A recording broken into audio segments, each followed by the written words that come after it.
Thank you, Feby. Suara saya kedengaran nggak ya? Terdengar, Kak. Oke, baik. Tadi kalau check-in questionnya ini ya, genre film.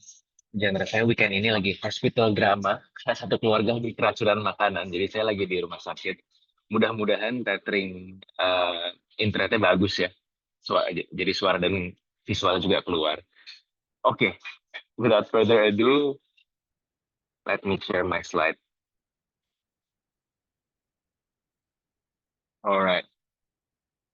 Nah, ini saya diundang sama Om Iben, katanya sharing tentang designing effective campaign strategies and mobilizing support.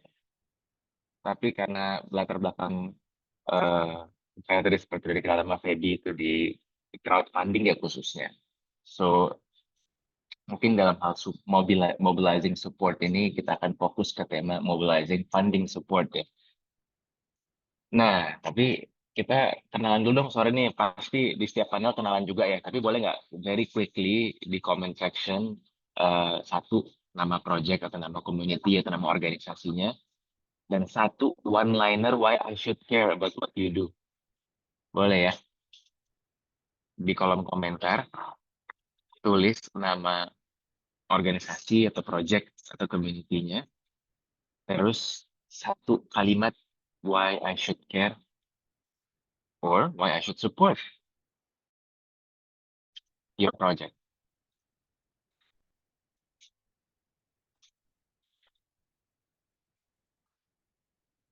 Sambil menunggu chat-chat yang masuk dari kenalan dulu, gue sendiri sama Fikra, eh, efektif tahun 2023 jadi CEO di Kita Bisa, tapi barengan sama Timi kita mendirikan Kita Bisa dari tahun 2013. Nanti gue ceritain sedikit lebih detail.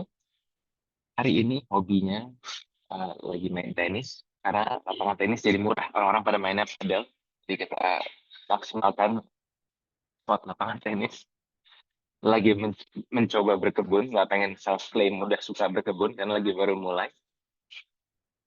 Dan semenjak ini ya, semenjak eh, aksi warga jaga warga dan demo-demo One Piece, akhirnya jadi rerun One Piece lagi sama anakku. Jadi eh, menanamkan semangat perjuangan sejak dini. Nah, ini udah mulai ada yang masuk nih ya. Oke, ada Mbak Galih nih dari Pesisir Lestari, pesisir milik masyarakat lokal. Apakah hanya satu aja nih yang sudah punya project? Yang lain tidak ada? Oke, ini dia. Rebuild Rinjani, Yayasan Penyu Indonesia. Nice. Yes. Ini penting banget ya.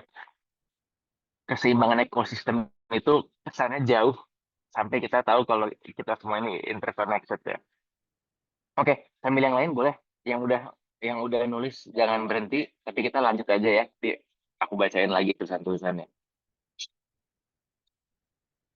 Oke, so formatnya I will share two parts. Yang pertama mungkin uh, apa namanya sekilas tentang Kita Bisa, just to refresh and update buat teman-teman yang mungkin udah kenal atau belum kenal sama sekali. Nanti baru part 2 kita bicara tentang tema effective campaign strategies ya. Nah, um, can I just double check ini kalau background noise-nya mengganggu atau suaranya masih cukup jelas ya, teman-teman? Kalau jelas, oke. Ya, aman, Kak. Saya lihat jempol. Aman. Alright. Nah, sedikit background story. Jadi, kalau bicara mobilizing support, Kita Bisa memang berdiri dengan semangat mobilizing the crowd. Nah, buat apa? Dulu belum tahu jelas ya, spesifiknya apa. Makanya kita waktu di awal banget dulu di incubate ya, dinaungi sama Prof. Renald Kasali di bawah rumah perubahannya. eh, kita bilangnya wadah untuk melakukan kolaborasi sosial. Gitu. Bisa ada Dian Sastro endorse karena beliau muridnya Prof. Renald ya dulu ya, murid MMUI. Nah, tapi dulu kita facilitate eh, tiga jenis interaksi kolaborasi ya. Ada kolaborasi pendanaan, ada kolaborasi kerelawanan, dan ada kolaborasi ide atau gagasan. Nah, long story short, setelah kita mencoba menemukan kira-kira apa sih yang bisa yang patut kita fokuskan, Waktu itu di saat yang bersamaan ada teman-teman dari Indo Relawan lagi mengembangkan platform kerelawan. Terus ada Change Indonesia waktu itu juga zamannya masih Mas Usman sama Arif Aziz ya. Itu petisi gagasan.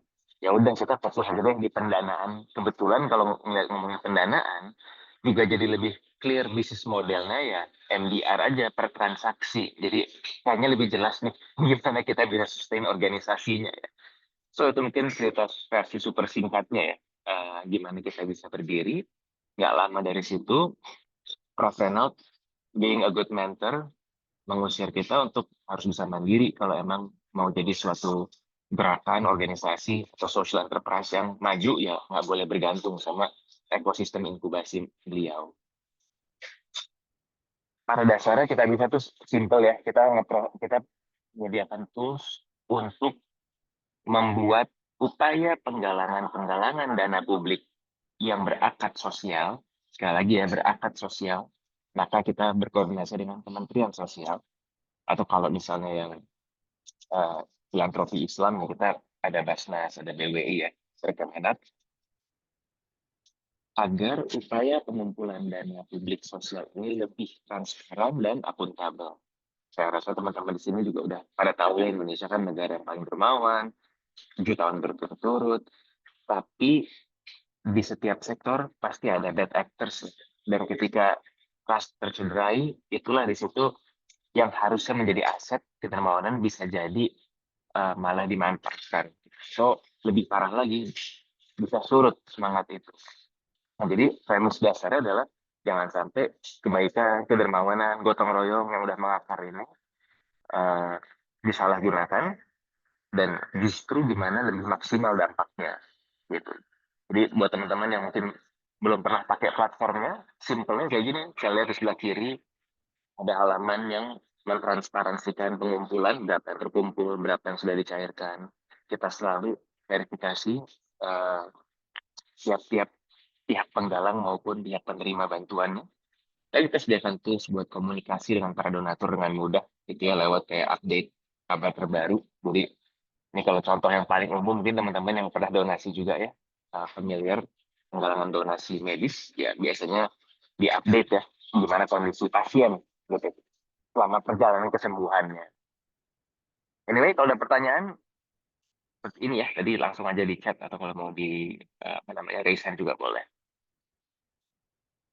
Nah, tapi balik lagi, berangkat dari sebenarnya satu tools yang cukup basic dan simple, tapi premisnya jangan sampai gotong royong disalahgunakan. Nah, gimana justru niat-niat baik kita kalau bareng-bareng berubah jadi dampak yang besar, lebih tersebar, lebih berkelanjutan, lebih jangka panjang napasnya ya. Ada panjang umur niat-niat baik. Hari ini kita bisa, alhamdulillah masih bisa. Kita sudah bilang jokes ya, kalau udah nggak bisa, ya kita nggak bisa ya. Jadi selama sejak 2013 udah 12 juta lebih donatur ya yang telah difasilitasi oleh platform kami, baik itu dari individu, kira-kira 95% itu individual, 5% itu perusahaan, grant, CSR. Dan rata-rata setiap tahun ada 31 juta lebih transaksi ya. Individual donasi itu ada yang Rp1.000, ada yang sejuta, ada yang 100.000, ada yang 50.000. Tapi kalau dia rata-ratakan, dalam setahun itu ada 31 juta detik. Jadi kita suka bilang ini setara ya dengan 1 donasi per detik. Meskipun saya juga yakin teman-teman di sini tahu ada jam tertentu ya orang Indonesia paling suka berbagi. Itu jam 5 pagi, tepatnya habis subuh ya, sedekah subuh. Jadi sebenarnya tidak rata dalam 1 hari 1 detik, tapi terpusat mungkin 3-4 kali lipatnya itu numpuk di jam pagi hari, memulai pagi dengan berbagi. Oke, so that's a little bit about kita bisa. Hopefully teman-teman refresh juga ya. What do we do? Nah, sekarang kita masuk ke effective campaign strategies to mobilize support dalam kurung donasi ya. Karena kalau yang lain sebetulnya saya tidak berpengalaman. Dan pun ya, disclaimer-nya, peran kita di sini juga selama ini kan sebagai penengah ya, sebagai jembatan. Jadi kita mengambil justru best practice dari pola-pola penggalang dana yang menggunakan platform kita bisa. Yang lalu sekarang kita juga akhirnya bikin service-service ini untuk bisa membantu lebih banyak pihak lagi. Nah, ini faktanya dulu nih, hard fact-nya ya. Hari ini tiap bulannya ada sekitar 2.000, mungkin kurang lebih, campaign atau penggalangan dana yang launch dan sudah terverifikasi di kita bisa 2.000. Dan tidak merata ya kesuksesan pengumpulan donasinya. Kalau kita bicara ini temanya Earth Storytellers, maka naturally kategori yang mungkin paling overlapping adalah kategori lingkungan. And it happens to be kategori lingkungan itu salah satu kategori yang paling sulit untuk retail fundraising, untuk donasi publik individual. Jadi teman-teman bisa lihat nih, ini cuma nge-screenshot aja nih halaman yang lagi ada sekarang nih kalau di search kategori lingkungan. Pengumpulannya kita lihat tidak begitu besar rata-rata jumlah yang didapatnya. Nah, kenapa ini? Gitu ya. Nah, coba kita bedah ya. FYI, ini topiknya sebenarnya sangat basic.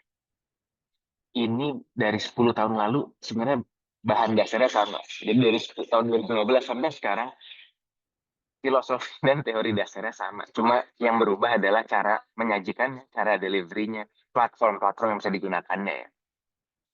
Oke. Namanya bikin campaign, namanya kita marketing gitu ya kalau bisnis, atau kalau teman-teman punya gerakan, punya ajakan aksi sosial atau ingin mendapatkan donasi. Dan what I argue adalah step yang paling penting adalah menentukan siapa nih donor dan audiensnya kita. Sure, kita pengen isu kita ini penting buat semua orang, and likely memang iya, apalagi kalau dampaknya ke arah climate change, ya. Semua bisa terdampak. Tapi kita harus memilih prioritasnya. Kita harus memilih lowest hanging fruit-nya. Gitu. Sehingga siapa nih, Noi? Ini hal yang sering mungkin tidak dipikirkan. Gitu. Karena kalau bahasa produknya, karena background saya orang produk, ya, produk digital, kita ini termasuk di social activism seringkali terjebak supply-sided thinking atau business-side thinking. Ready to preach tanpa memahami audiens kita tuh what matters to them. Apa sih yang menggerakkan mereka? Motivasi mereka itu apa? Atau ada bahasa kerennya namanya jobs to be done ya. Sebetulnya pekerjaan apa sih ya mereka tuh bayar kita untuk kerjain gitu ya. Misalnya nih lagi lapar gitu kan. Jobsnya adalah cari makan. Ya udah bayar nasi padang. Kenapa? Karena udah tahu pasti porsinya generous, rasanya enak, harganya murah. Gitu kan. Jadi jobsnya tuh dia lapar, tapi dia meng-hire si nasi padang karena reliability-nya, affordability-nya gitu kan, dan rasa yang terstandarisasi pasti enak. Gitu. Sama halnya juga tadi dengan donors kita ya. Sure it's nice kalau kita bisa reach out ke banyak orang, ke semua orang. Tapi let's be realistic and set. Yang mana nih yang kita mau targetin dulu? B2B, cari CSR dan jelas beda dengan B2C.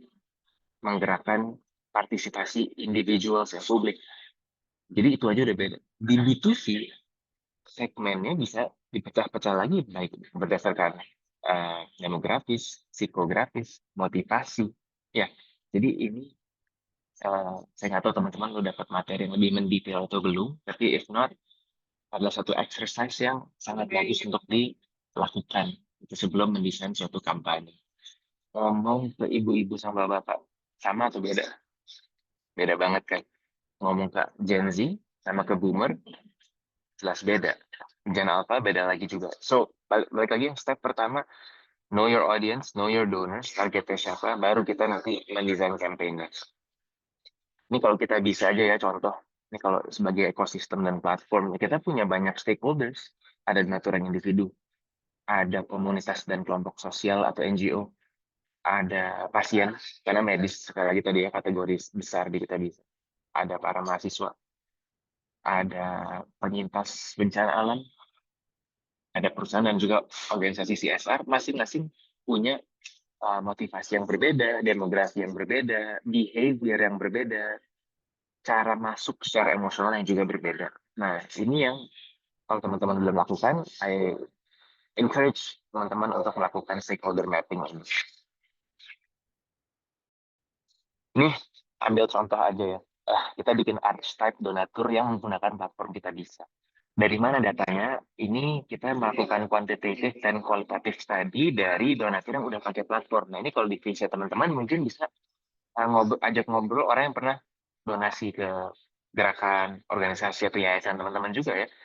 Atau yang pernah jadi relawan, atau yang pernah ikut mendukung dengan satu dan lain hal gitu ya. Ini penting karena tadi bisa ini ya, sebagai contoh, ini ada tiga contoh archetype yang saya ambil, semuanya actionnya sama nih, tindakannya adalah menggunakan Kita Bisa untuk donasi. Tapi latar belakang, motivasi, dan cara mengundangnya, cara mengajaknya, itu beda banget. Contoh ini, kita sebutnya penuai karma baik ya. Jadi, believer of good karma. I'm sure all of you here, semua ingin menuai kebaikan yang dibalas kebaikan ya. Jadi, kalau ini, yang penting adalah dia fokus ke perbuatan baiknya. Jadi, nggak terlalu penting isunya, siapa yang ditolongnya. Yang penting dia pengen memastikan itu teratur, dijalankannya rutin. Jadi, dia nggak pengen ribet, yang penting dia pengen jobs berbuat baiknya itu tertunaikan setiap hari. Ini solusinya beda nih sama segmen berikutnya. Ini kita sebut segmen altruis religi. Sebetulnya mirip-mirip, tapi dasar gerakannya adalah ketaatan beragama. Nah, yang tadi karma baik sama yang altruis religious, itu cara komunikasinya bisa sangat berbeda. Apa yang menggerakkannya bisa sangat berbeda. Di sini mungkin dia akan mengutamakan pendapat atau dukungan dari figur-figur otoritatif. Contohnya, figur-figur religius yang uh, dianggap otoritatif. Bahwa, oh iya benar ya, bahwa alam itu ada, apa namanya, istilahnya kalau saya lupa, habluminallah, habluminanas, habluminal alam gitu kan ya. Jadi koneksi kita tidak hanya ke Tuhan dan ke sesama manusia, tapi juga ke seluruh alam, makanya rahmatan lil alamin. Nah, pembahasannya kan juga udah pasti berbeda tuh ya dengan segmen ini. Tapi ada lagi yang emang aktivis. Aktivis ini yang secara jumlah mungkin lebih sedikit. Secara jumlah ini adalah orang-orang yang sudah memilih, sudah punya koneksi dengan satu kategori isu tema tertentu gitu ya. Nah, ini mereka akan lebih proaktif untuk mencari tahu benar nggak sih yang dilakukan ini sebetulnya efektif, impact-nya berdasarkan evidence gitu kan. Duit saya beneran dipakai nggak, peduli nih dia sama impact-nya. Bahkan kalau yang lebih detail lagi, dia mau tahu ada dua yayasan yang bergerak di bidang yang sama, dia akan membandingkan mana yang programnya lebih efektif. Jadi dia akan meninjau informasi. Sekali lagi, ini mungkin jumlahnya lebih sedikit, tapi waktu ketemu, waktu dia dapat buy-in sama kegiatan teman-teman, ini yang tipenya jadi loyal. Ini yang mungkin akan jadi loyal donors atau subscriber. Dia akan secara rutin mendukung gerakan, kegiatan, atau organisasi teman-teman. Itu ya, jadi cuma ngambil cuil contoh. Sekali lagi ini kita ngambil dari, kita lihat dulu behaviornya secara kuantitatif ya. Oh, ada yang donasi rutin di jam yang sama, ada yang donasi sekali-sekali ke kategori-kategori yang mirip. Terus kita ajak kualitatif, kita ajak ngobrol, dan ketemulah profil seperti ini. Terus manfaatnya buat apa, Fik? Setelah kita tahu profil-profil archetype ini, maka strategi kampanyenya bisa lebih tajam kepada masing-masing segmen. Kalau lebih tajam, ya niscaya lebih relatable, lebih efektif untuk menggerakkan apapun call to action. Apakah donate, volunteer, share, isi petisi, ya kan, isi survei, whatever you want. Oke. Nah, tadi yang pertama ya, poinnya adalah KYD. Kalau di digital banking kan KYC ya, di investing platform itu KYC. Kalau di kita KYD, Kryo Donors. Nah, setelahnya, kalau kita udah punya donatur dan profil yang kita pengen fokuskan, ini ada teorinya tentang crowdfunding. yang dari tahun 2000-an awal menurut saya masih relevan. Jadi kalau ditanya, kalau misalnya ada orang bikin campaign di Kitabisa, apa sih faktor-faktor yang bikin dia sukses dapat donasi? It comes down to these three items. Yang pertama, campaign tersebut berhasil atau ajakannya ya, nggak hanya campaign page-nya, tapi juga cara dia berkomunikasi, bikin video, post di TikTok, atau cara dia bikin apa namanya japrian WhatsApp gitu ya, itu bisa menggerakkan atau menghadirkan sense of agency. Simple. Gitu ya. Karena kalau donasi itu bentuk aktivitas yang orang decision maker relatif cukup cepat dan emosional. So kalau story-nya menggerakkan dan sense of urgency-nya udah dapet, beda sama produk keuangan lain kayak investasi, asuransi, atau beli barang yang agak mahal, itu butuh proses decision making lebih lama. Kalau donasi atau support dalam bentuk dana, apa yang dicari jumlah-jumlahnya bukan yang high net worth, high ticket size, mungkin yang 1.000, 50.000 saja, maka story dan urgency itu uh, hampir pasti cukup gitu untuk menggerakkan orang berdonasi. Poin kedua, mereka mendapatkan proxy of trust. Jadi apakah lembaga dari teman-teman organisasi yang sudah dipercaya atau yang mentransmisikan informasinya itu adalah orang yang dipercaya. It doesn't have to be someone famous ya. It doesn't have to be someone yang apa namanya otoritatif secara publik, nggak mesti. Bisa jadi pertemanan, bisa jadi orang tua. Ya kan? Inilah pentingnya word of mouth distribution. Nah, gimana menggunakan word of mouth? Tadi kayaknya sempat ada yang share juga tuh di refleksi sesi storyteller ya. Kita mesti bisa secara otentik dan sincere memenangkan hati orang. Kalau orang udah wah, harusnya gerakan ini ya, gue mungkin punya kayaknya teman ini bang suka deh. Nah, proxy of trust itu penting sekali karena bisa jadi ya, ada isu udah urgent, tapi orang ini nggak ada proxy atau penggalangan ini nggak ada proxy of trust. Ya, orang mungkin akan kocok. Tapi gue nggak kenal, gue nggak tahu deh. Jadi uh, belum tentu dia akan convert melakukan tindakan yang kita inginkan. Satu tadi ya, story for urgency. Yang kedua, proxy of trust. Nah, yang ketiga ini tadi mirip sama segmen aktivis. Mereka emang dari awal udah uh, peduli ya, udah invested sama isunya. Jadi proaktif, dia nyari. Nah, ini jumlahnya emang lebih sedikit nih. Jadi kalau teman-teman bisa stand out di kalangan ini, wah, senang banget. Karena ketemu jodoh. Mereka udah suka, teman-teman melakukan hal yang mereka sukai, yang mereka pedulikan. Gitu kan. Nah, kuncinya ya tadi, temukan di mana mereka. How do we reach them? Nongkrongnya apakah di TikTok atau dengan community meetup? Beda kan? Apakah dengan social media atau dengan event activation? Nggak mesti one or the other, sangat mungkin semuanya dikombinasikan dan integrated ya. Tapi sekali lagi, penting makanya untuk kita ini sharp, tahu dan kenal target audience kita, target donors kita, gitu ya. Nah, kita berikan satu poinnya, ini juga sebenarnya basic-basic semua sih, mudah-mudahan nggak terlalu repetitif. Tapi kalau bicara story and urgency, biasanya itu turunannya dua. Story yang merekam itu story yang orang bisa relate karena ada aspek humanity-nya. Orang nggak terlalu jarang bergerak sama angka statistik. Statistik itu menguatkan trust, tapi jarang menggerakkan tindakan. So, itu salah satu hal yang kita juga pelajari sambil berjalan ya, karena campaign itu kan ada monitoring and evaluation.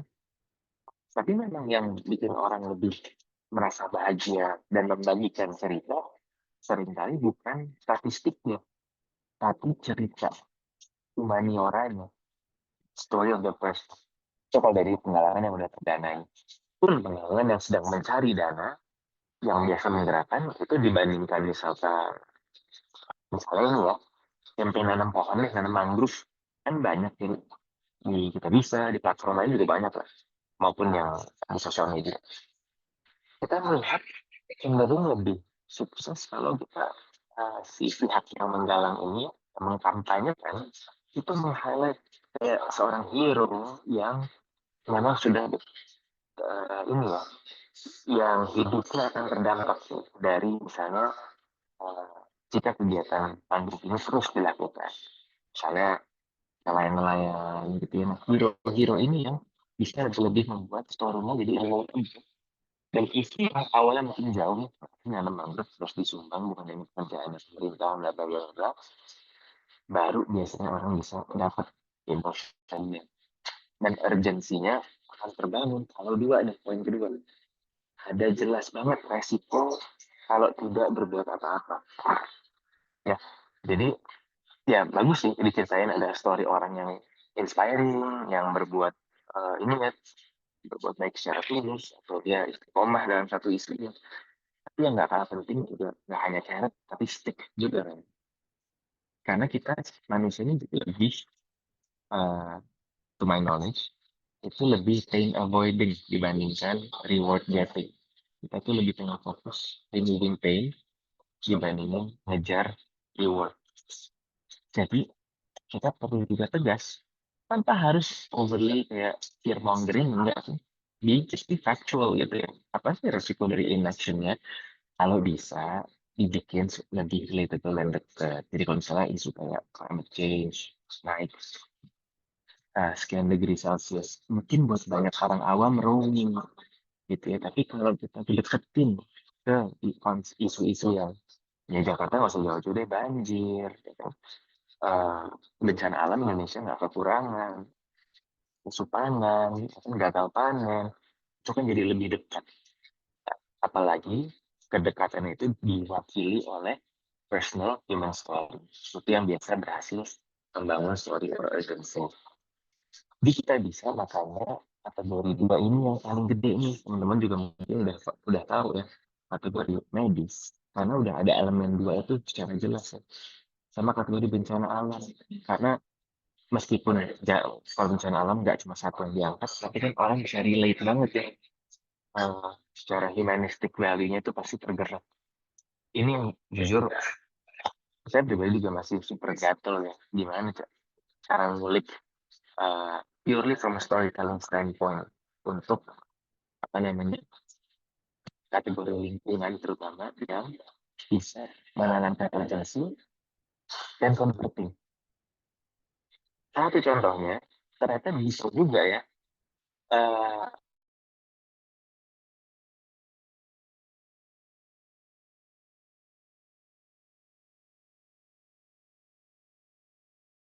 tapi ternyata masyarakat individual itu juga bisa lebih relate ketika even ini ya, sahabat-sahabat satwa kita, mungkin kalau pohon agak lebih susah ya kalau tanaman, tapi kalau satwa kayak tadi kan ada yang penyu ya, itu diberi personifikasi, itu tiba-tiba kekuatan emosional akan jauh jauh lebih besar di apa namanya di mata individual. Jadi ini contoh, itu salah satu campaign yang cukup besar kemarahan masyarakat karena ada gajah yang tewas tanpa gading, berarti illegal poaching. Baru again kan orang marah, orang berdonasi, dapatlah penggalangan penggajah yang kita coba angkat, itu juga bagus ya conversionnya. Tapi yang masih saya gemes itu untuk disimpan seringkali masih perlu ada trigger-trigger ya tragedi seperti ini. Ini juga masih jadi suatu uh, puzzle piece ya, yang I hope nih habis ini ada Kak Gita nih kayaknya yang juga expert ya, bisa bisa kita temukan bareng-bareng sehingga kategori lingkungan, kategori sustainability, climate change, climate justice, itu bisa equally as appealing, moving, and converting seperti halnya kategori-kategori yang memang sudah duluan populer ya di kita bisa. Jadi tadi mungkin salah satu bentuk personal story itu tidak terbatas hanya di manusianya.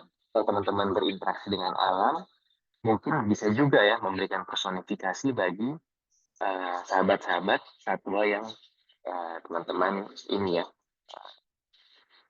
namanya kerjakan. Nah, ini satu eksperimen yang juga terkait storytelling yang sedang dicoba sama teman-teman di tim ya. Jadi salah satu ini ya ekosistem yang kita bisa itu kita ada homeless media namanya Proud Project yang kita sedang pair dengan uh, kampanye bertemakan sustainability, bertemakan lingkungan. Nah, kita lagi coba pakai angle lain ya, nggak mesti yang kayak harus sense of crisis, tapi kita lagi coba dari sisi inspirasinya.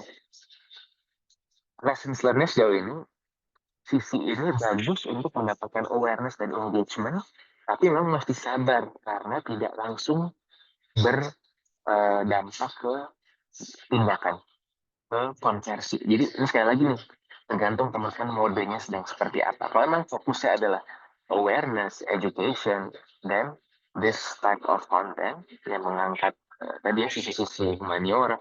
Mungkin kalau zaman dulu cikal bakal itu yang Humans of New York ya, jadi banyak banget atau yang terinspirasi dari situ termasuk kami.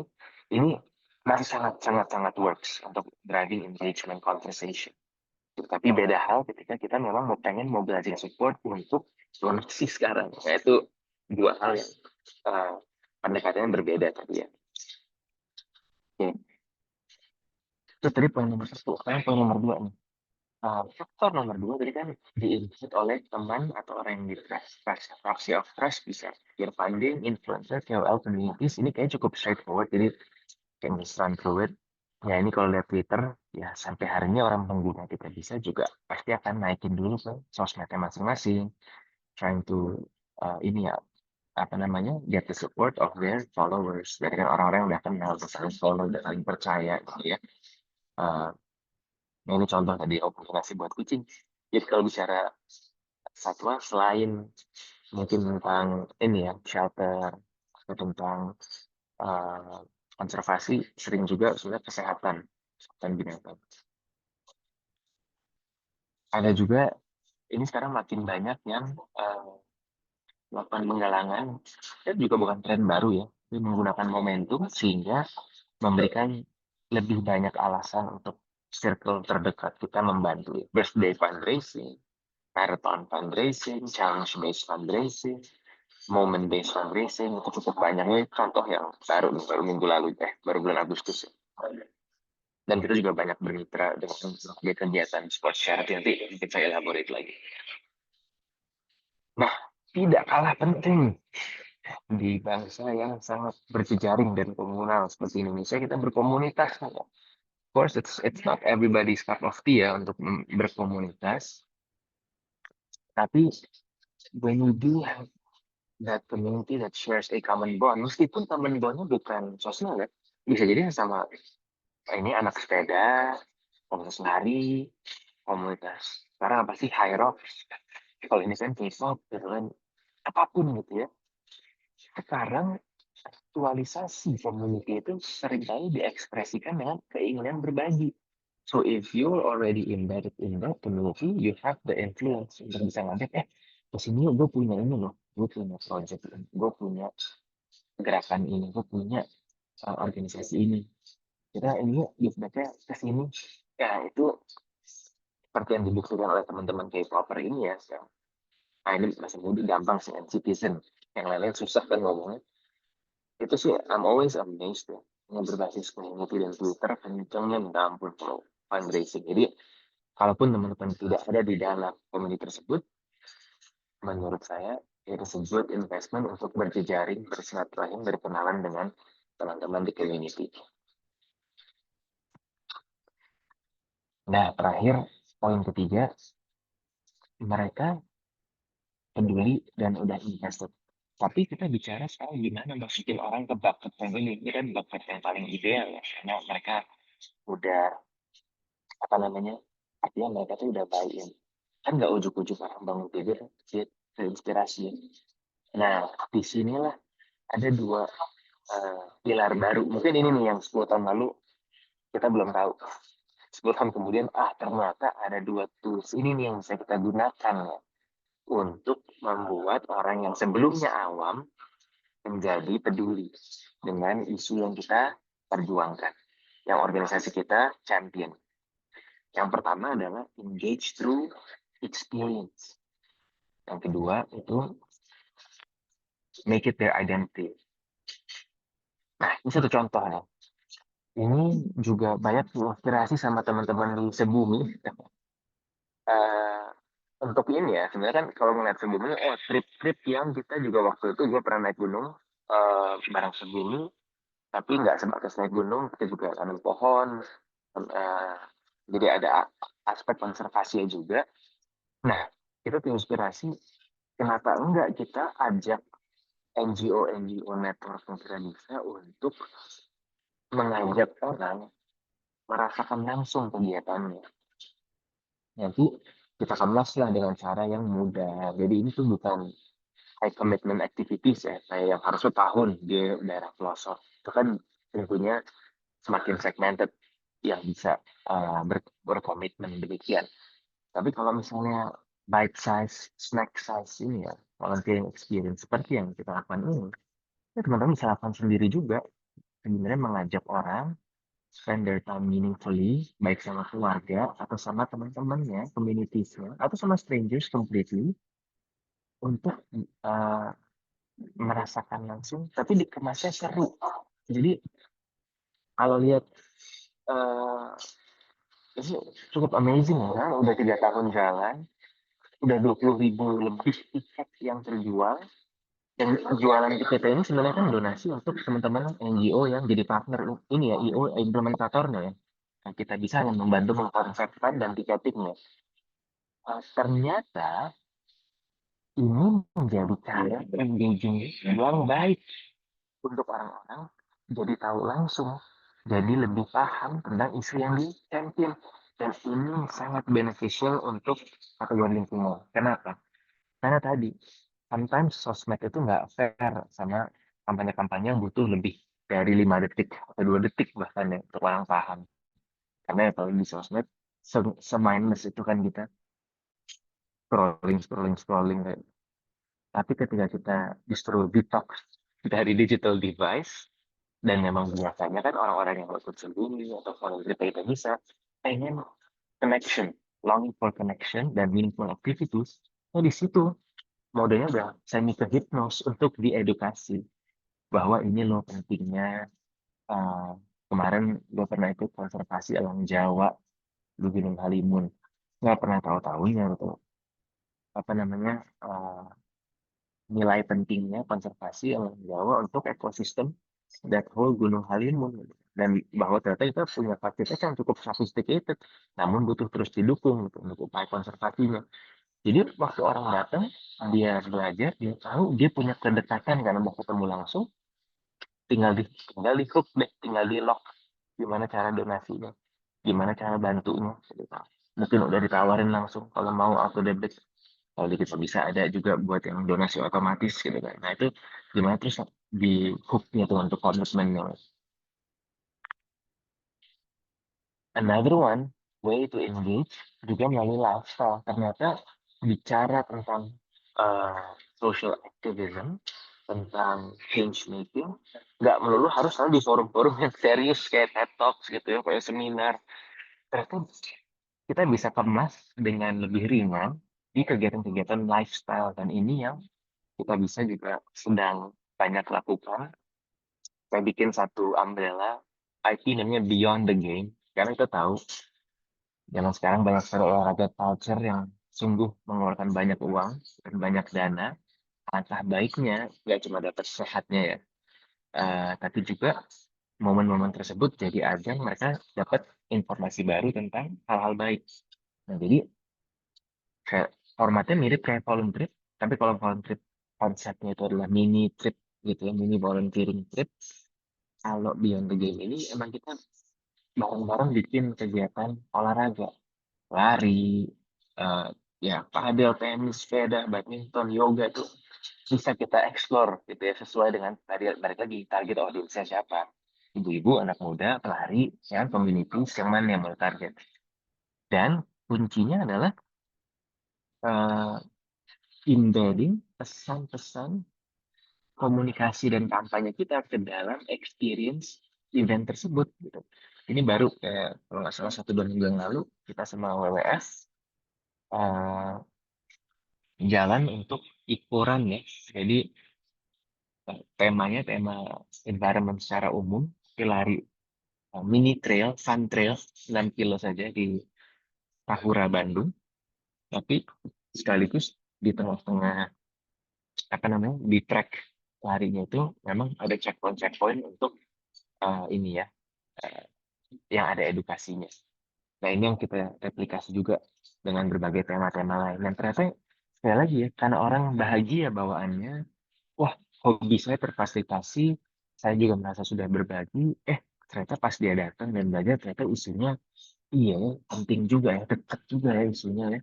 Nah, di situ momen-momen sekali lagi bisa closing atau konversi gitu. Dari orang yang awam menjadi orang yang educated, menjadi orang yang committed. Ya, jadi educated ke converted ke committed, sorry. Kalau convert bisa jadi dia donasi sekali aja. Tapi kalau udah committed, dia mau tuh jadi part of your journey, part of your mission. Itu udah yang paling tentu saja kita semua cari gitu ya. Nah, making something their identity, making someone committed, itu ini mungkin nggak apple to apple karena bicara di level produk atau platform ya. Tapi mudah-mudahan teman-teman bisa mengekstraksi learning share untuk konteks organisasi teman-teman. Kan kita selama ini juga struggle ya. Ketika bisa itu orang donasi lebih reaktif, sporadis, menunggu ada kampanye, menunggu terekspos terpapar iklan atau diajak teman. Nah, gimana caranya giving itu menjadi identity dan orang komit? Ternyata eh, kuncinya kita memahami. Kita mulai dulu dari tadi archetype ya, atau profil donatur yang mana yang kita akan fokuskan. Akhirnya kita fokus ke yang penuai karma baik karena dia eh, fokusnya adalah habit, gitu kan. Routinity, regularity. Akhirnya kita munculkanlah fitur yang arguably merupakan fitur paling impactful dalam mungkin 2 tahun terakhir lalu kita bisa itu sih donasi otomatis. Selama ini di dunia filantropi sulit beda sama di barat ya, yang credit card minded ya, jadi gampang kalau orang untuk komit ya kan potong tiap tahun orang bahkan udah lupa gitu ya. Tapi karena penetration rate kartu kredit jauh lebih kecil di Indonesia, ternyata yang paling efektif adalah satu menggunakan skema top up dan dua menyematkan identity sebagai daily giver, everyday giver gitu ya. Ternyata ini bonusnya ketarik juga segmen yang altruist strategy tadi karena sedekah subuh. Jadi akhirnya eh, ini menjadi salah satu fitur yang paling powerful. Satu, karena membuat orang kehook berkomitmen dan menjadikan tadi ya giving sebagai identity-nya dia. Saya adalah orang yang give daily. Dan saya bisa pilih kategorinya kemana yang emang sesuai preferensi gitu kan. Ada semua makhluk berbahagia. Itu cara kita nge-framing alam ya, nature. Apa namanya, flora dan fauna. Supaya lebih, sekali lagi, lebih ringan. Kalau terlalu serius tuh kadang orang bingung gitu. Tapi tentu saja kategori yang paling populer ya sedekah tiap subuh, sedekah anak yatim. Wajar, itu memang keyword-keyword yang sudah sangat lazim ya bagi masyarakat kita. Tapi sekali lagi yang I'm hopeful adalah dengan kita mendorong identitas daily giver ini.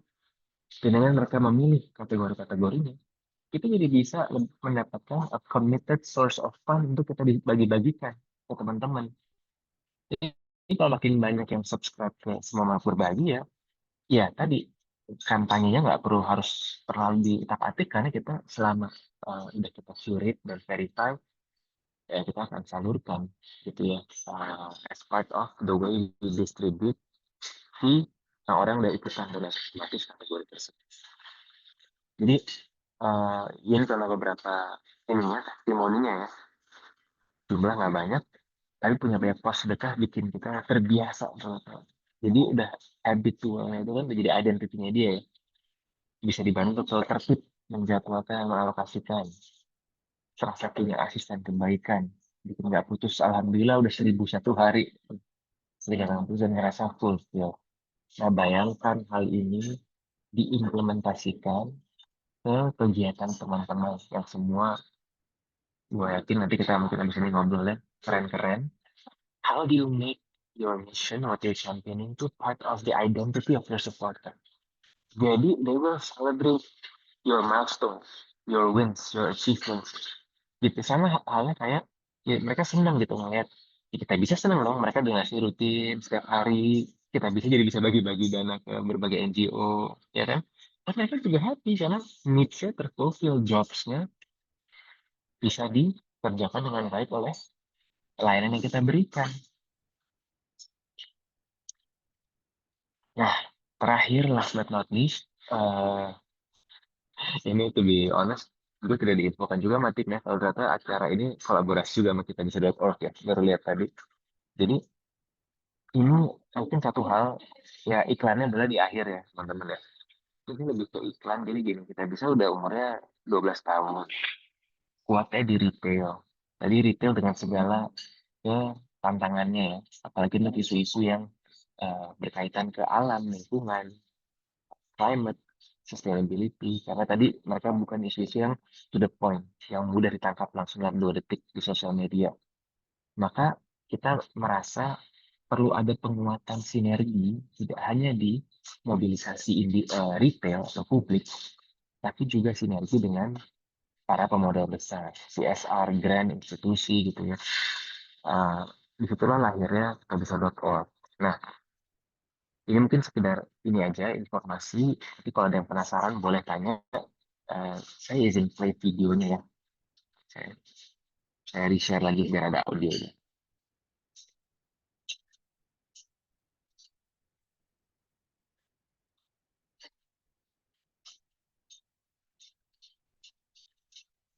Selama lebih dari 1 dekade, Kitabisa tak pernah berhenti menjadi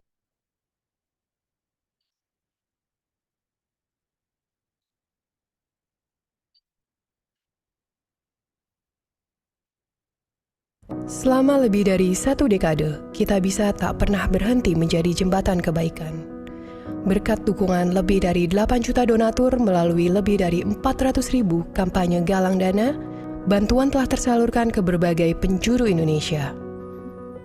Kitabisa terus menyebarkan kebahagiaan bagi mereka yang membutuhkan.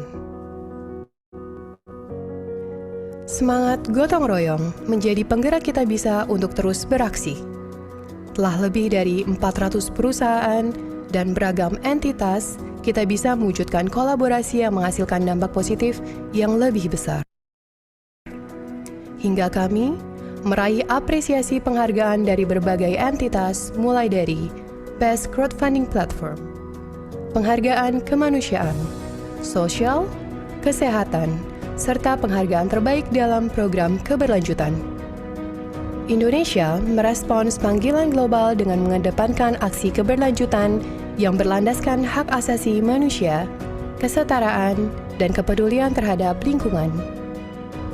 Dengan semangat kolaborasi, kini Kitabisa.org hadir, menciptakan beragam inisiatif sosial yang memungkinkan korporasi untuk mewujudkan misi kebaikan yang lebih besar, terpercaya, dan berkelanjutan. Kami berfokus pada 4 isu sosial utama yang mendukung pencapaian Sustainable Development Goals. Isu pemberdayaan melalui Bisa Berdaya. Program ini bertujuan untuk menjunjung tinggi kesetaraan, meningkatkan ekonomi, dan memberdayakan mereka yang tertinggal.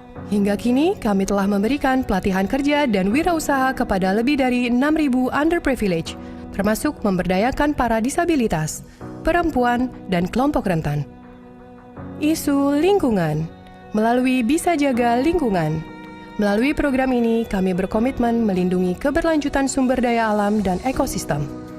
Kami telah menanam lebih dari 50.000 pohon, mengelola lebih dari 3.000 ton sampah, serta membantu kebun binatang dan pusat rehabilitasi. Isu pendidikan melalui Bisa Sekolah. Kami berupaya agar setiap anak dapat mengakses pendidikan yang layak. Sampai saat ini, kami telah memberikan beasiswa kepada lebih dari 20.000 pelajar di seluruh Indonesia, serta mendukung kebutuhan penunjang pendidikan. Isu kesehatan melalui Bisa Sembuh. Program ini bertujuan untuk menyediakan layanan kesehatan yang mencakup tindakan preventif serta perawatan untuk penyembuhan. Hingga kini, kami telah berhasil memberikan bantuan kesehatan kepada lebih dari 14.000 penerima manfaat. Melalui kitabisa.org, kami dapat memfasilitasi korporasi dengan layanan end-to-end yang memungkinkan korporasi berkontribusi secara nyata terhadap nilai-nilai SDGs dengan lebih mudah dan terukur. Layanan ini mencakup asesmen strategi berkelanjutan, implementasi yang tepat sasaran sejalan dengan kebutuhan penerima bantuan dan korporasi, monitoring, evaluasi, dan laporan yang akurat, hingga promosi melalui strategi pemasaran yang kreatif. Dengan Kita Bisa, korporasi dapat menciptakan dampak nyata secara keberlanjutan. Bersama, peluk bumi selamanya. Nah, ini singkatnya versi pendeknya, kita meyakini untuk isu-isu yang berkelanjutan berkaitan dengan keberlanjutan sustainability, itu ada peran penting dari CSR, dari grant untuk mewujudkan success stories yang inilah yang akan memudahkan nanti storytelling dan campaign berikutnya melibatkan publik.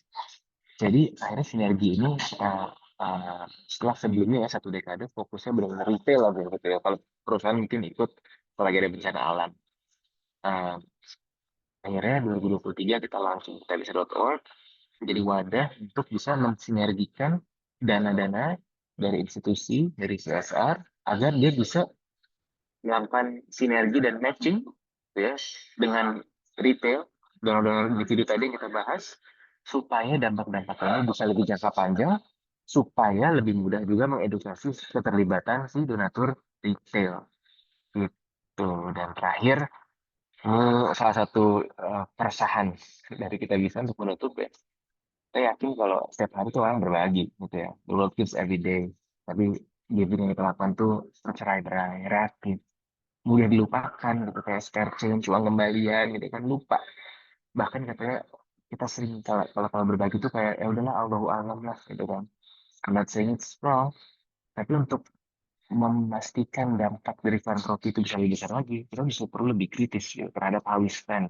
Bukannya nggak ikhlas, tapi justru kita embodying excellence dalam mendeploying dana-dana sosial filantropi kita, no matter how big or small it is gitu ya. Tapi semakin kita kritis, semakin kita pengen spend time ya, atau setidaknya menggunakan proxy-proxy yang terpercaya gitu ya, untuk bisa maksimalkan dampak filantropi, semakin disitulah kita baru bisa melihat dampak apa namanya, dampak yang maksimal dari gotong royong. Kalau enggak nih lebih banyak lebih ramenya dan reaktifnya gitu ya, dibanding dampak-dampak yang strategis. Jadi kalau ditutup, the future of social change won't be built by institutions alone. Penting penting banget kita ngelibatin masyarakat, the crowd, because they are the people who give. And ideally, they don't just give when it's trending, but because it is part of their identity. Alright, kira-kira itu materinya. Terima kasih banyak. Saya kembalikan ke moderatornya, Feby ya. Oke, baik. Terima kasih Kak Fikra atas insight yang sangat membuka wawasan kita semua. Dari penjelasan tadi kita belajar bahwa langkah paling penting dalam membangun sebuah campaign adalah memahami dulu nih siapa donor atau audiens kita. Apa motivasi mereka, pekerjaan apa yang mereka bayar kita untuk lakukan, dan bagaimana cara terbaik untuk menggerakkan mereka lewat storytelling yang relevan. Intinya dampak memang harus luas, tapi kita tetap perlu punya prioritas dan arah yang jelas lewat stakeholder mapping dan pendekatan yang terukur. Nah, kalau teman-teman ada pertanyaan boleh raise hand atau open mic atau tulis juga di kolom komentar, disilakan teman-teman.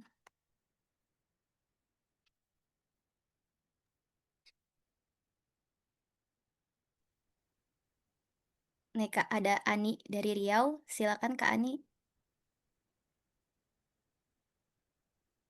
Halo Kak Fikra, halo Kak Feby dan kakak lainnya. Halo. Halo. Uh, per- Kenalkan Kak, saya Ani dari Riau. Saya punya komunitas namanya For Gajah Rahman. Jadi awalnya komunitas saya itu apa namanya ya, menyuarakan kisah kematiannya Gajah Rahman yang dari Tesonilo itu. Nah, setahun setengah perjalanan dari For Gajah Rahman ini, kami eh, tidak hanya menyuarakan Rahman, tapi juga gajah-gajah lain gitu. Contohnya ada gajah di Sebanga. Sebanga ini pusat konservasi gajah di Riau juga. Yang mereka itu kasihan banget Kak. Jadi awalnya kawasan Sebanga itu ada 5.700 hektar suaka marga satwanya. Tapi sekarang tinggal 1 hektar aja gitu. Dan gajahnya itu susah mendapatkan pakan alami. Jadi mereka tuh kayak harus makan pelepah sawit, terus juga dicariin gedebok pisang gitu. Nah, waktu itu kami diajak netizen. Netizen ini kan banyak banget ya yang kayak ayo kak bikin donasi. Kami bikinlah kak donasi. Waktu itu 3 hari terkumpul 10 juta. Jadi kita berikan dalam bentuk makanan kan, dalam bentuk pakan-pakan gitu. Suara saya nggak kedengeran ya? Terdengar jelas, Suaranya? Kak. Oh, Ya, oke. saya Nah, koneksi saya tadi agak agak ngadet di akhir-akhir. Tapi lanjut aja kedengeran. oh, oke. Nah, jadi waktu itu saya udah anterin ke sana nih, Kak. Cuman ternyata BKSDA-nya itu nggak suka karena saya bikin open donasi. Mereka menelpon saya terus bilang, oh ini gimana nih? Ini kamu dari siapa? Kok kamu bikin donasi nggak koordinasi dulu gitu? Terus kalau bisa jangan pakai kata-kata donasi ya, soalnya itu saya dapat teguran nih dari pusat. Seakan-akan BKSDA nggak punya anggaran, seakan-akan pemerintah nggak becus ngurus satwa gitu. Terus saya diminta untuk klarifikasi langsung ke atasan mereka. Jadi saya tanggal 17 Agustus itu ngirim apa namanya donasi ke sana, tanggal 19-nya tuh ke kantor BKSDA ngobrol langsung sama orang BKSDA-nya klarifikasi gitu. Cuman yang saya juga gemesnya adalah kenapa ya Kak, sistem instansi kita itu sebegitu takutnya dengan kata-kata donasi gitu. Saya kan juga ngelihat Kita Bisa ini kan dari udah lama banget kan, tapi emang nggak pernah ada yang namanya Kita Bisa dengan instansi pemerintah bikin donasi gitu, itu emang nggak ada sama sekali. Bener nggak? Atau ada? Pasti kan selalu yang membuat donasi di Kita Bisa itu pasti NGO, komunitas gitu. Tapi kalau misalnya meng-guide pemerintah ya paling cuman koordinasi aja gitu kan. Nah, apa ya, mungkin ini keresahan sih Kak, kalau mau nanyain ke Kak Fikra. Kira-kira apakah memang kita harus menggunakan kata-kata yang tidak donasi gitu, seperti permintaan BKSDA itu minta bilangnya, "Jangan ada kata-kata donasi lagi ya Mbak, mulai sekarang bilangnya itu adalah nutrisi tambahan," gitu. Nah itu gimana Kak, kalau dari kita bisanya? Karena kita juga pengen nih, Gajah Rahman pengen minta tolong sama Kita Bisa untuk ke gajah-gajah lain, karena banyak banget Kak, gajah-gajah tuh nggak cuman di Lampung, nggak cuma di Riau, ada yang di Aceh, ada yang gajah panton, gajah Geri gitu. Makasih Kak Fikra, thank you curhatnya. Makasih Kak Feby.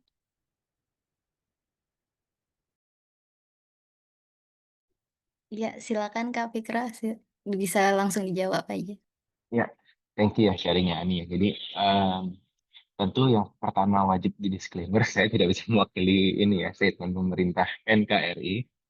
Saya adalah warga, tapi sebagai pelaku platform ya yang memiliki tadi baik. Jadi satu kegiatan itu bisa dinilai menjadi apa threat bagi satu instansi. Nah, kita bisa menaungi ribuan kegiatan yang kalau uh, suuzon bisa angle-nya kayak kemana aja nih pemerintah? Kenapa ada platform kayak Kita Bisa ini? Kenapa perlu ada people power gitu? Tapi kan kalau kita lebih bijak ya sebenarnya bukan buat dibentrokkan, kan? Eh, Mereka punya fungsinya dan keterbatasannya. Kita sebagai ini sipil juga punya kemampuan untuk memobilisasi secara ini ya mandiri untuk kemajuan kita bersama juga gitu. Dan bahkan sebetulnya kalau dari pengalaman ya, selama kita proaktif sebenarnya pemerintah itu uh, cukup terbuka. Ya, ini generalisasi tentunya, tentu ada case per case. Tapi selama ini kan koordinasi kita dengan instansi Kementerian Sosial. Jadi Kementerian Sosial sih selalu terbuka karena secara platform kita mungkin salah satu yang paling rutin secara pelaporan PUB ya, pengumpulan uang dan barang izin yang tiap 3 bulan itu harus diperbaharui. Makanya dari kementerian tuh develop overtime trust yang sangat kuat karena kita bisa menunjukkan disiplin dan selalu menginformasikan berbagai jenis kegiatan di setiap 3 bulan pasti kita laporkan semua kegiatan yang masuk ke platform itu raw datanya pasti kita kasih ke Kementerian Sosial. Nah, level keterbukaan itulah yang membuat alhamdulillah sampai saat itu kita bisa menjadi mitra dari Kementerian Sosial ya untuk sosialisasi izin PUB karena tidak semerta-merta sebenarnya kita boleh menggalang dana dari publik ya yang tidak close loop tentunya kalau secara peraturan ya, peraturannya juga sebenarnya tahun 61 ya sudah cukup jadul tapi ini mungkin satu contoh aja gimana kita nggak perlu kebijaksanaan untuk tadi ya memahami stakeholder and risk karena apapun yang dilakukan sebenarnya kan rootnya adalah risk management ya memanage resiko. Nah ketika bicara tadi ya kayak konservasi ya konservasi ini kan sama sih mau bicara kesehatan mau bicara pendidikan sangat mudah untuk dipersepsikan kan pemerintahnya nggak kerja sih harus kita ya kan NGO masyarakat yang bergerak tapi sebetulnya kalau dari pengalaman kami kalau kita proaktif reach out ke mereka dan datang membawa proposition kayak kita mau ngebantu gimana caranya yang paling oke mereka sebetulnya most of the time welcoming gitu. Jadi kalau tadi tanya apakah kita bisa pernah menggalang dana bareng pemerintahan ada case-case-nya meskipun bukan atas nama instansi, mungkin atas nama pribadi ya. Pribadi apa namanya kayak kepala daerahnya gitu ya mengajak menggalang untuk suatu isu tertentu itu ada. Tapi jadi kita nggak galang dana bareng, tapi implementasi bareng itu cukup sering sebetulnya teman-teman. Jadi feel free juga tadi kalau ngomong BKSDA, kami juga kebetulan punya ini ya komunikasi dan hubungan yang cukup baik sehingga kalau misalnya ada isu seperti itu we're happy to help karena mereka juga sejujurnya punya kewalahan dan sangat butuh keterlibatan masyarakat gitu ya untuk ikut menjaga alam nggak ada kok tapi mereka yang bekerja juga sama kayak kita lah ada resiko pekerjaan jadi mungkin sistemnya agak outdated jadi cara mainnya karena sering kurang kurang asik gitu ya tapi kalau back to basicnya banyak dari pemerintah yang kita temui tidak apa namanya denial bahwa keterlibatan masyarakat itu sangat penting dan sangat dibutuhkan. Hanya saja memastikan sinerginya ini saling berbicara, gitu. Jadi nggak kerasa yang satu tuh one prestasi dan jadi bisa mendapatkan citra yang kurang baik. Kan itu sangat penting ya bagi instansi-instansi pemerintahan negara ini. Gitu. Semoga menjawab ya. Tadi kalau spesifik yang Pak Rahman dan konservasi gajah, please reach out to us. We're happy to help. Apalagi kalau koordinasi sama BKSDA. Ya. Karena kita kebetulan memang ada untuk yang apa tema konservasi ini beberapa touch point dengan mereka. Terima kasih. Oke Kak, selanjutnya dari Kak Husnul nih Kak. Ya tadi digarisbawahi keywordnya husnuzon. jangan suuzon. Oke. Nah. Silakan Halo Kak Husnul. Kak, terima kasih buat Halo. penjelasannya. Pertanyaannya sih simpel aja Kak. Kalau misalnya Kakak lagi campaign open donasi untuk isu lingkungan, tapi yang donasi itu dari CSR, tambang atau nikel yang kita tahu mereka lebih banyak merusak alamnya daripada menjaganya kayak gitu. Sikap Kakak itu gimana? Apakah nerima begitu saja atau punya standar khusus buat donatur? Soalnya kan banyak banyak, perusahaan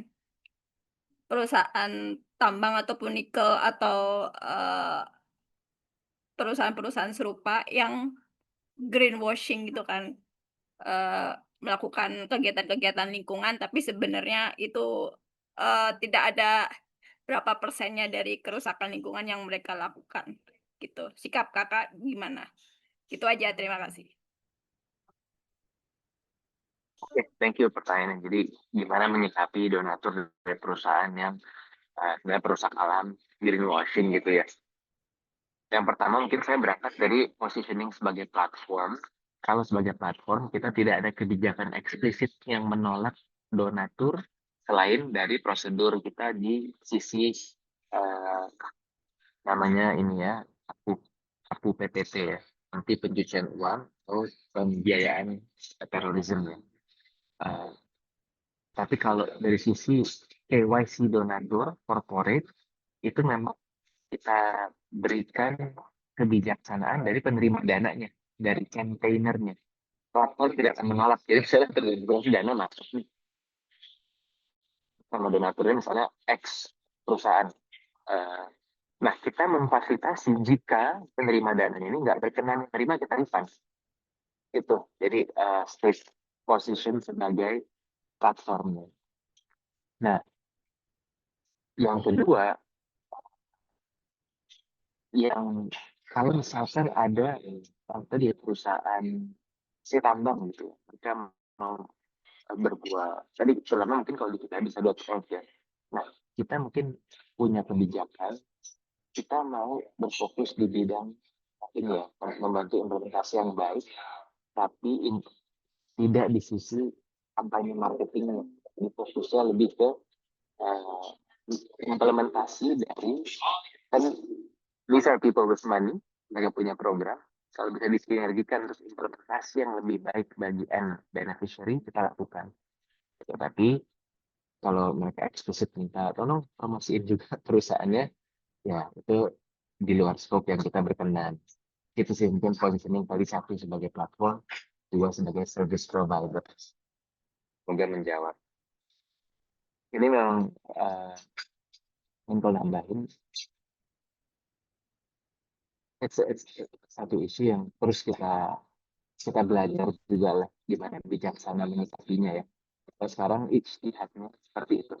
Kalau ada dana yang mau di-deploy, dan we make sure it's being deployed properly, tapi kita punya prinsip tidak mau mengamplifikasi atau mempromosikan brand yang memang tidak berfaedah, tidak hanya buat lingkungan ya, tapi juga yang merusak, seperti kayak rokok gitu misalnya, rokok.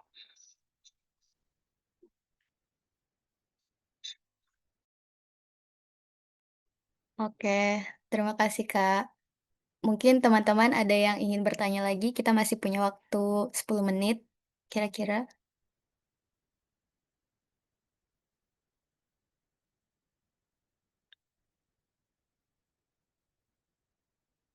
Oke, sepertinya sudah tidak ada lagi ya Kak yang bertanya. Boleh, silakan. Oh ada nih, di chat.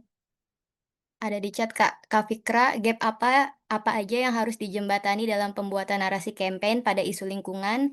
Karena tadi kan penggalangan dana untuk kelestarian lingkungan cenderung lebih sedikit funding yang berhasil terkumpul dibanding isu lainnya. Itu pertanyaan dari Kak Alia Rosyadah, Kak.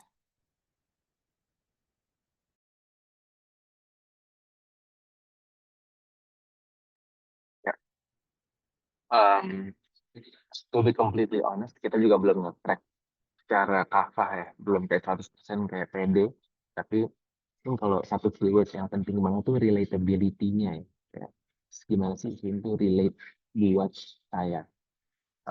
Ya tadi faktornya banyak, relatability secara emosional, secara lokasi, secara orang yang dia kenal.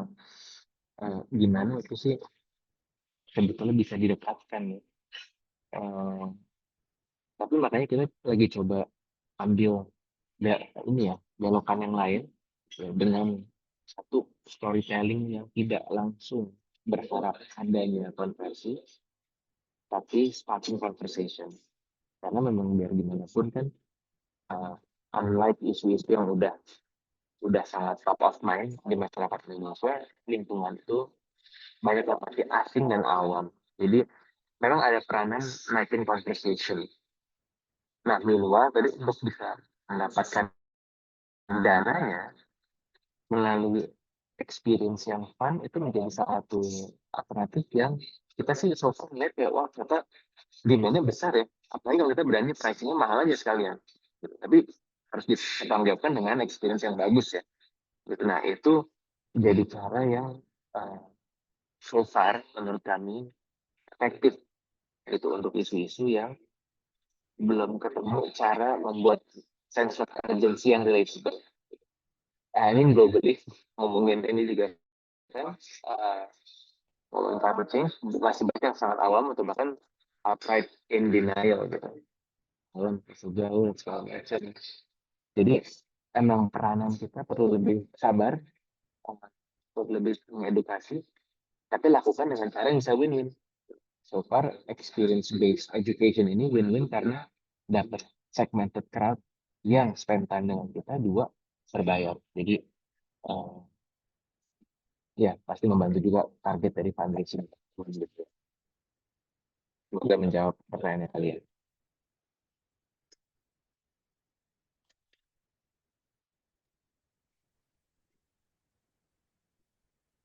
Oke Kak, thank you kata Kak Alia.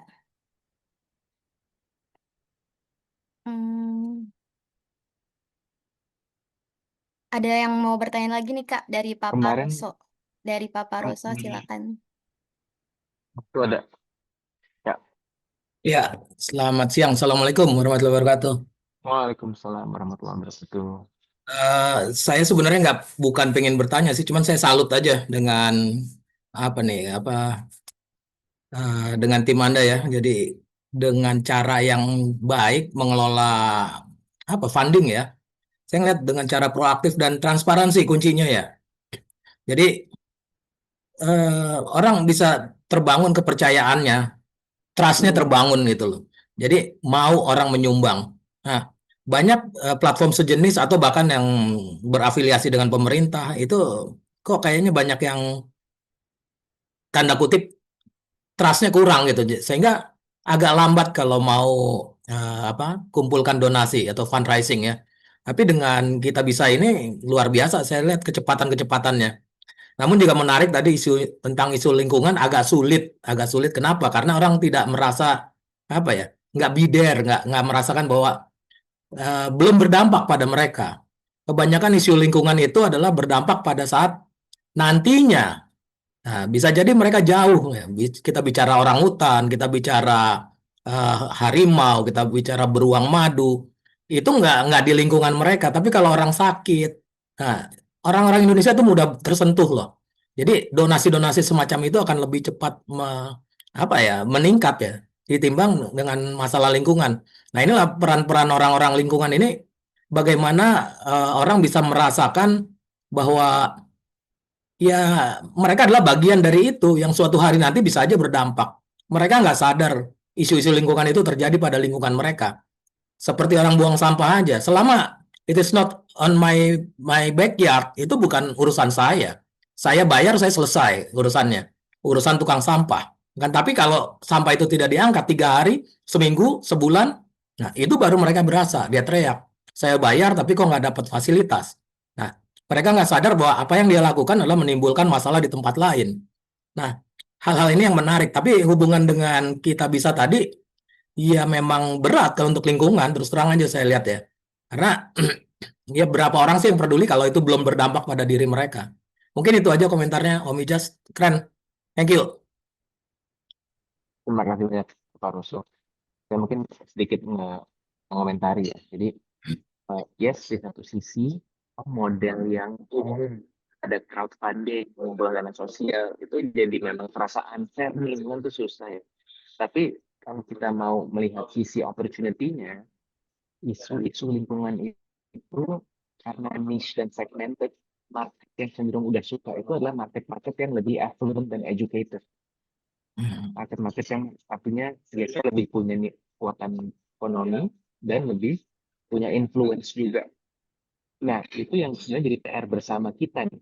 Karena saya personally juga gemes punya platform, running platform kayak kita bisa, tapi masih sangat eh, jauh di bawah potensi ya untuk yang lingkungannya. Kita bisa mainin memang lebih di kegiatan atau inisiatif yang segmented, tapi mengena. Ini mungkin contoh kemarin karena kita kolaborasi sama WWF, jadi baru tahu bahwa mereka ternyata punya Mona ya by WWF ya, Members of Nature.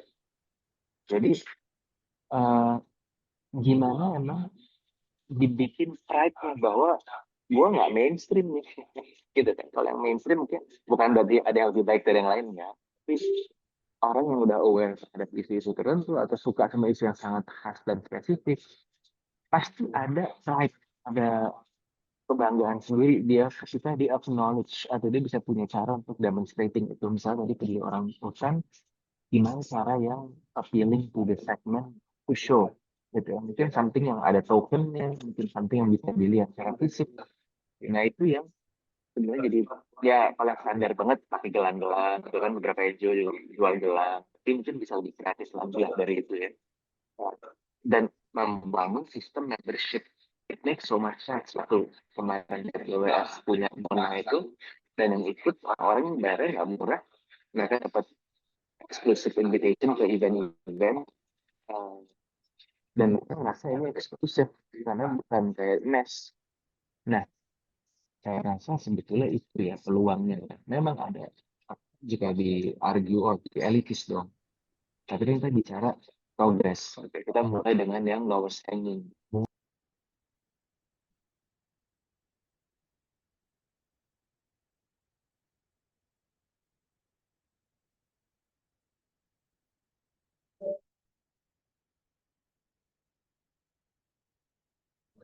Cek, cek. Nah, gitu. Sudah mati. Ya tadi mungkin Butuh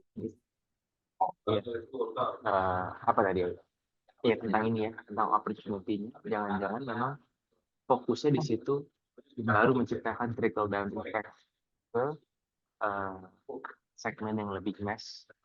Kemudian kita sekarang sama-sama bikin ini ya, apa namanya, making sure orang-orang yang affluent dan educated ini bergerak bersama-sama meramaikan sehingga lama-kelamaan jadi hal yang di look up to gitu ya sama segmen yang lebih mass, pada satu titik akhirnya menjadi hal yang sangat lumrah seperti kategori-kategori sosial lainnya. But that's just my thinking, gitu kan. Makanya kita juga sedang berpikir sambil berbuat, belum berhasil, tapi mungkin di lain waktu kalau udah ada pembelajaran baru kita sharing-sharing lagi. Terima kasih. Oke, terima kasih banyak Kak Fikra karena waktu kita sudah selesai ya. Luar biasa banget materi dan diskusinya pada kali ini. Kita beri tepuk tangan virtual yang meriah dulu melalui reaction.